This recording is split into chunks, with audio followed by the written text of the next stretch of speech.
Kita masih membahas topik teori bilangan. Pada kesempatan kali ini kita akan membahas materi FPB dan KPK.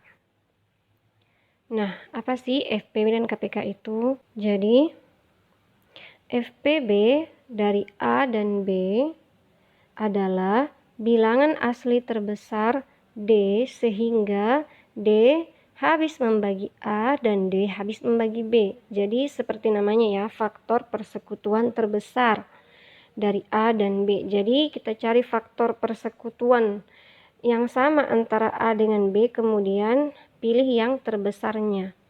Jadi kalau ditulis secara definisi matematika, definisi FPB dari A dan B, D dikatakan FPB dari A dan B jika D adalah bilangan asli terbesar sehingga D habis membagi A dan D habis membagi B.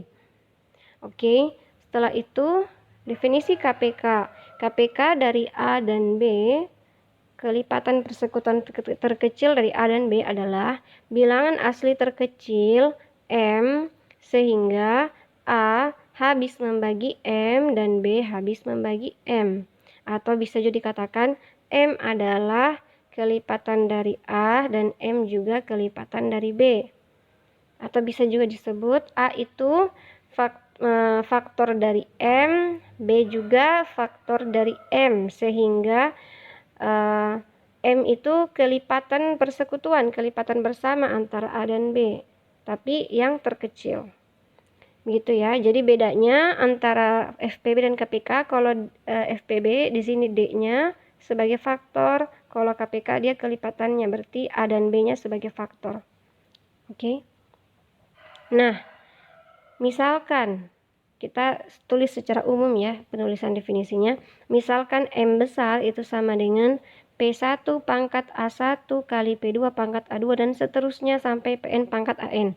Jadi ini maksudnya kita misalkan suatu bilangan itu diubah ke dalam bentuk faktorisasi primanya. Jadi P1, P2, P3 sampai Pn itu adalah bilangan prima. A1, A2, A3, An itu adalah pangkat dari bilangan prima tersebut. N difaktorisasi primakan juga seperti si M, bedanya di sini ada P1, P2 sampai Pn, sini B1 sampai Bn. Kemudian maka PI adalah bilangan prima dan AI serta BI adalah bilangan asli. Jadi FPB-nya adalah di mana ada yang sama nih, faktor yang sama kita ambil, kemudian diambil pangkat yang terkecil. Kalau FPB ya, FPB itu diambil pangkat yang terkecil. Jadi CI itu adalah ambil pangkat terkecil dari pangkatnya si M sama si N. Jadi antara A1, B1 sampai AN, BN kita ambil pangkat terkecilnya. Itu kalau FPB. Kalau KPK berarti ambil pangkat terbesar dari indeks pangkat terbesar dari faktorisasi prima kedua bilangan tersebut. Bisa dipahami ya, ini seperti konsep waktu pelajaran SD. Nah, selanjutnya bagaimana sifat-sifat FPB ini? Ada beberapa sifat. Yang pertama, poin A, FPB dari 0 dan 0 adalah 0. FPB itu kan faktor persekutuan terbesar. Tapi kalau dia faktor persekutuan dari bilangan 0 itu adalah 0 itu sendiri. Karena dia tidak ada bilangan yang lain.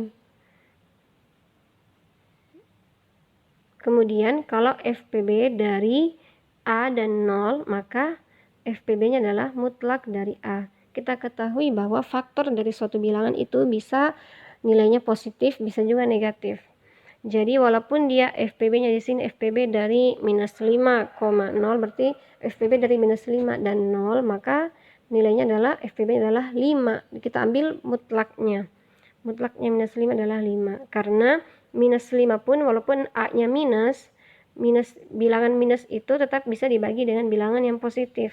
Dan karena kita ingin faktor persekutuan yang terbesar, maka kita ambil yang positifnya. Makanya di sini FPB dari suatu bilangan A, 0 itu sama dengan nilai mutlak dari A. Kenapa bukan 0? Karena 0 itu masih lebih kecil. A dimutlakkan pasti lebih besar daripada 0. Oke. FPB dari A dan B itu sama dengan FPB dari mutlak A dan mutlak B. Jadi kalau ada bilangan yang negatif, kita cari FPB-nya, maka sama saja dengan kita mencari FPB dari bilangan positif atau mutlak dari bilangan tersebut. Kemudian FPB dari A dan B sama dengan 35. FPB dari B dan A. Jelas ya. Kemudian bagian E, FPB dari dua bilangan asli berurutan adalah 1. Jadi kalau ada bilangan asli berurutan sama dengan 35. 1 dan 2, 3 dan 4, atau 100 dan 101 dan seterusnya ya. Kalau berurutan dua bilangan asli itu, maka dia FPB-nya pasti adalah 1. Karena tidak ada faktor lain yang bisa membagi mereka kecuali 1. Kemudian jika D adalah FPB dari A dan B, maka D itu habis membagi A dan D habis membagi B.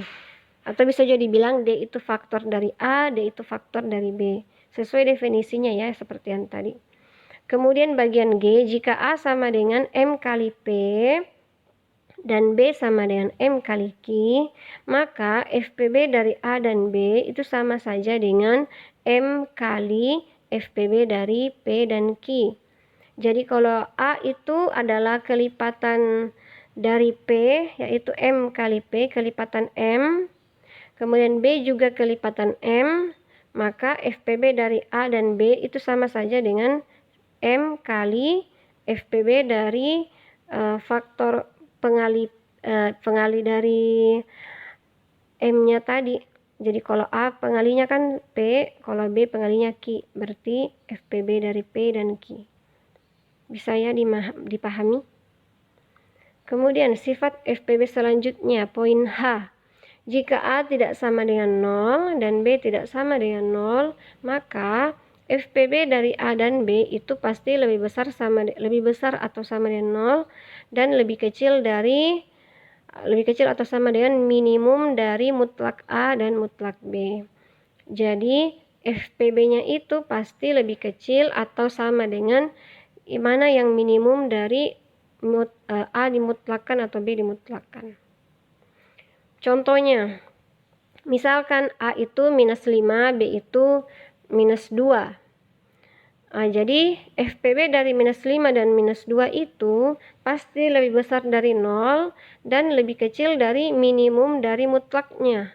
Berarti dia lebih kecil dari, kalau minus 5 dimutlakan jadi 5, kalau minus 2 dimutlakan jadi 2. Berarti minimum dari antara 5 dengan 2, yang mana yang minimum? Berarti 2. Berarti FPB itu lebih kecil dari 2. Seperti itu. Kemudian, misalkan A lebih besar B dan B lebih besar 0, maka dan A sama dengan BQ tambah R, artinya di sini A kalau dibagi B sisanya R, maka untuk bilangan asli A, B, P, dan R, maka FPB dari A dan B itu sama dengan FPB dari B dan R.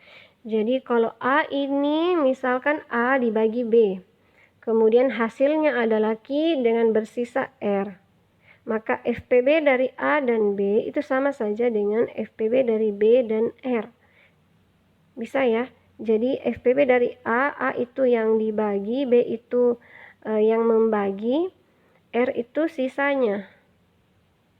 Tapi ingat lagi kembali dengan syarat ini nih, A lebih besar B dan B lebih besar 0, jadi semuanya positif, tapi A lebih besar B, kemudian A, B, P, dan R itu semuanya bilangan asli.